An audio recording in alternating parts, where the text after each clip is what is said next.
Hey fellow Vault Dwellers, it's Angry Turtle, and today I have for you the Bloodied Sniper build. And yes, it's extremely powerful, and some extra fun if you decide to go super low on your health, a little bit of extra adrenaline.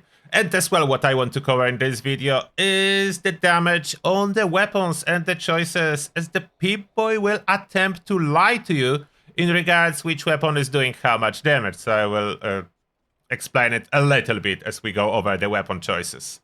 And now, let's start from special. This is the special distribution before application of legendary perks: 11 strength, 15 perception, 8 endurance, 1 charisma, 1 intelligence, 10 agility, 10 luck. The legendary perks are endurance, agility, luck, intelligence, so that's plus 20 special, follow through, taking 1 for the team. Taking 1 for the team is not really essential, you could swap to something else, although keep in mind that when you do take damage, even when fully hidden, the taking 1 for the team is still activating. So it is working, it's not a dead card. And now the perks, the regular perks. Under strength we have easy target, so whenever enemies tank enough to survive a shot, most of them are not, then easy target will activate and will be easy follow-up second shot to finish them off. Arm skipper for some of my weapons, I have quite a bit. If you don't carry a lot of weapons, you can consider traveling pharmacy here. I'm using a backpack to reduce the weight of chems. Barbarian for extra resistance, and why is that? Because even though we play super bloodied build, we still want to be able to survive at least some easy hits. It's not really so fun if you die instantly, so some tankiness is added, like Barbarian and Blocker, and Scattershot. With the power of snipers, we do have so much damage that one bullet can completely cripple entire target from head to toe. Everything with this one perk. Under Perception, we do have Number Cruncher for extra damage, Tormentor for more damage with second shot, Senta Masochist if we don't care about aiming for the headshot. For most enemies, yes, we do have enough damage to take them down in one shot to the torso. No need for a headshot. Awareness, that's for occasional use of VATS when you feel particularly lazy, or if you need high DPS with criticals. Scoped up, so 50% extra range. This is enough to let you fire almost as far as you can see enemies and take them down with your snipers. Smart Shot, extra damage to weak spot. Endurance, it's 13, yes, it's quite high. Again, playing with 10% health, that's our goal. And still able to survive 1 or 2 hits. That's the goal. Ironclad for extra resistance. Iron Stomach, more resistance. Natural resistance for resistance. All the same team. Fireproof, so we're a little bit more immune to random explosions. Starjanes to keep mutations. Through Haika to carry a hefty amount of supplies of Nuka-Cola. If you don't like Nuka-Cola, carry something else. Test Quencher for extra AP. And Radical for some extra carry weight. Under Charisma, only strength in numbers. Under Intelligence, Nerd Rage for 80% bonus damage at 10% health. Demolition Expert, extra damage with Gauss Rifle. And Scrapper, that's a filler basically. I was considering First Aid, but with the amount of health that we do have, there would be no noticeable difference. Any Stimpack's gonna heal this 10% health in no time. Agility, Escape Artist, essential for sneaking. Adrenaline for more damage, Gunfu for easy target swaps, Gunslinger, weak spot damage. Mr. Sandman, that's the best for stealth, 100% sneak attack damage, and no covert operative, 50% is not worth 3 points. Modern Renegade, so we do have Enforcer and Modern Renegade for 150% limb damage. Particularly handy with tougher enemies. They will be insta-crippled and unable to do anything. Better criticals under luck. There is as well critical savvy, so we can get criticals every 3 shots. The class freak about our mutations, 4-leaf clover, so if we miss, we did charge the critical. Junk shield for a little bit of tankiness. Scrounger, as I'm using Gauss rifle to farm ammo for the Gauss minigun, therefore I want to farm ammo even faster. Serendipity, just 1 point, so I figure out why not. At first, I didn't plan to use it, as it's not great without adding as well dodgy, as there is a cooldown on evasion effects. But if it will trigger on some particularly strong attack, and then there is a couple seconds cooldown, it will still save me, so I guess why not? Let's go with it. Ricochet and Curator if I feel particularly fancy and about to use magazine or bubbleheads. Yeah, they do accumulate, so I notice I do need to use them from time to time, or I will not be able to hold all those bubbleheads and magazines. About the gear, mutations, and so on, that's very important. About mutations, I do have the same as always recently, so I'm only avoiding the negative ones. I notice some extra that are not particularly beneficial, the slim side effects do not justify changing mutations. So I'm currently on the universal mutation setup. I can switch to any build I want. But in case you want only good mutations for a sniper, I will read them, and whatever I will not read, you don't need for your sniper. So adrenal reaction, bird bones, eagle eyes, herbivore, herd mentality, marsupial, speed demon. Those are essential mutations. If you want everything that I do have, you can. So you may notice talons have side effects, losing some agility, twisted muscles, some gun accuracy, but only a little bit. Not really big deal, even when not using any serums. Everything just fine. The gear. And weapons. That's what I need to cover here. The important factors, the damage. So as we look on the Pip-Boy and what Pip-Boy is telling us, this weapon is 441. Then high-powered alien disintegrator 476.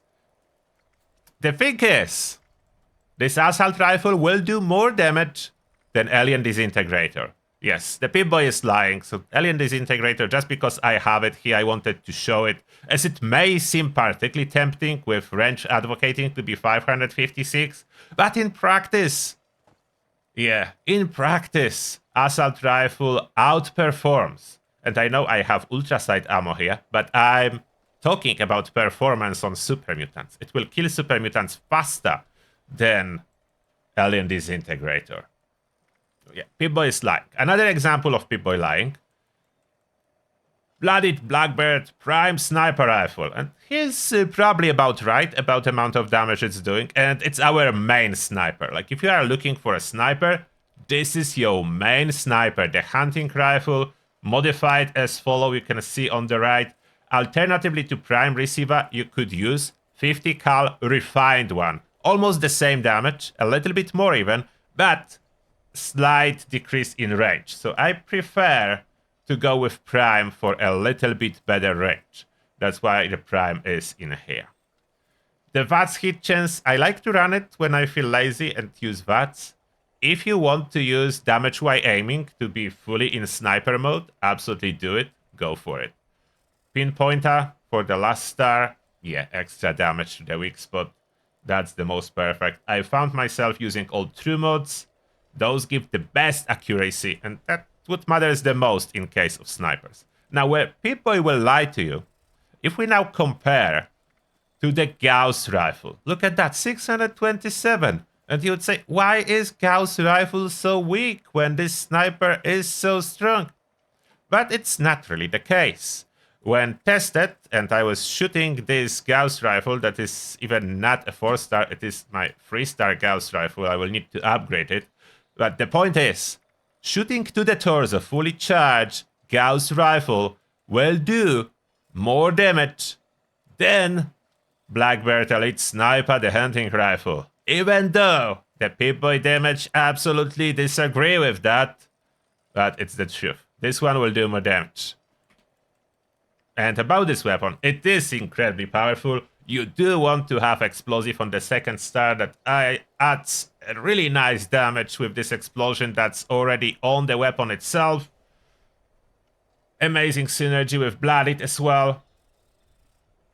I think I will switch the reload speed to lightweight, as it's quite quite a heavy weapon, especially if you don't have perks and try to store it. The reload speed is not essential. What is important, prime capacitors will give you more range, so that's a range of 450. Really does matter. It's a real long range sniper, and I like it a lot for that. Very powerful. So that's the most important part about weapons. I do have as well this Bloodied Dragon steel. At some point I will scrap it because of 10-second cooldown after I fire it. But it's particularly fun to go to super tanky enemy and pop it in one shot. That's particularly fun thing to do with the dragon. In one shot. For most enemies. Not everyone will go in one shot. But I was able to kill level 100 Scourge Beast in one shot. Could have been a lucky shot, but yeah, level 100 Scourge Beast went down in one. So that, the weaponry, and one last weapon, the laughed up, particularly fun. If the situation heats up a little bit and for some reason you go into danger mode, you still can survive quite a lot thanks to the vampire effect and continuous healing, and the weapon kicks real hard. The laughed up hit kicks real hard, so I recommend this one if you can put your hands on. Or do Elder's Mark and change it to Vampire. Will work too. Armor. The best for stealth still, the stealth suit. If you really care about stealth, the stealth suit is the way to go. The best stealth currently available in-game. Unfortunately, one-piece armor replaces all pieces, including under armor. So that's a downside. Cannot be any more legendary than already is, which is non-legendary. And yeah, that's the choice. Best stealth. If you don't want that, I still do recommend the covered scout armor mixed with one Brotherhood for torso. I like this mixture, so they all the same legendary, but this one is Brotherhood torso for my resistance and dense effect. Then all the pieces for arms is covered scout, the same effects on it. You could consider now, to be honest, on second star some extra agility instead of luck. Currently, we cannot crit every second shot with luck alone. It was possible in the past, so I was using that. But now it's not really possible, so now you do need limit breaking, like I do have installed, so I could drop my luck to 16 and still be fine. So I don't really need as much luck, but I do have it still on it. I didn't bother switching. All of them Sentinel, so this is like stationary tanky power armor. It can be at 10% health, stationary with Chameleon active. Extra Sentinel will help, and I can tank quite well. A lot of damage with this one. So that's out of the way. Let's see the combat performance. Let's visit some enemies. And one other very important reason why Stealth Suit is really the best is the radiation resistance. Because with running around like 10% health, any rats we take can quickly take us down. So that is particularly important. As you can see, no need for a headshot. This Scourge was taking 2500 damage, plus minus, I don't know how much we can trust those damage numbers. Probably not fully, and there is like no one else. Okay, there was one Scourge that changed the fissure site. That's a different fissure site, and look at that. Enemies can be absolutely far away, and we can properly snipe them. The extra 50% range with our sniper, that helps a lot. Otherwise, we would lose too much damage to do that. But with this extra range, you absolutely can. About VATS, yep, the beauty. The extra range help with VATS too. And now we're hit a little bit, so that's a downside of being so squishy. Even if I'm in caution, the blind attacks from the Scourge Beast can absolutely hit you. Stop flying away. I'm trying to shoot you. Look at that. 2500, 2700. So she is taking damage even when very far away. If I go headshot critical, 9700. Really nice. Really nice chunk of damage being taken. And that's a legendary one, especially after the buff. They are tanky. Now, if I try the Gauss rifle, it does need to be charged now, not like in the past. So even explosive portion of the damage need a charge. Of course I missed. Don't fly so far. I'm not such a good sniper. Oh, that's supposed to be hit. I'm aiming straight at you. There we go. So you can see there are 2 damage numbers. This one is explosion. So this weapon is hitting really hard. They changed the ammo a little bit, so we are firing 3 at one shot instead of just 1. And downside of being in caution, she doesn't see me, therefore she's not coming after me directly. But those random shots already fully crippled her, so she's down on the ground now. Do I have a critical? I don't, so maybe let's charge a critical. Now I have critical. Quick to the dragon. That's the hard-hitting weapon. I could have taken much more health. Oh, that I switched to the sniper. I'm supposed to switch to the dragon, I choose the wrong one. So that was a critical with my sniper. Okay, let's charge another critical and we try to use the dragon. Okay, critical charge in the same time. Assault rifle, absolutely sufficient for regular targets. As you can see, regular Scourge, it's still one-shot kill, even though the assault rifle is more like continuous fire. It's much higher fire rate and much higher capacity than other snipers.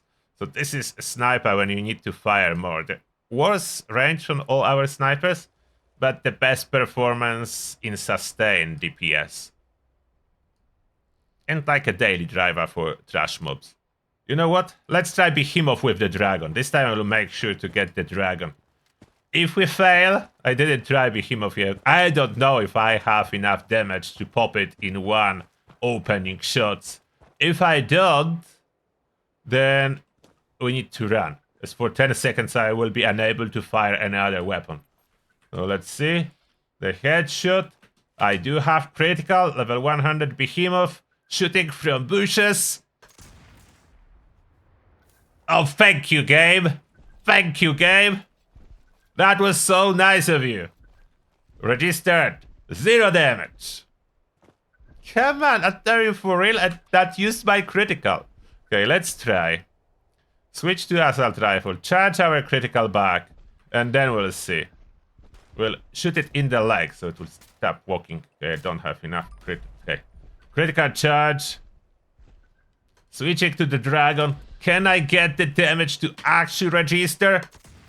Almost popped. I think if not the fact that there is some random Scourge officer distracting the Behemoth and taking away our sneak bonus, we could have done it.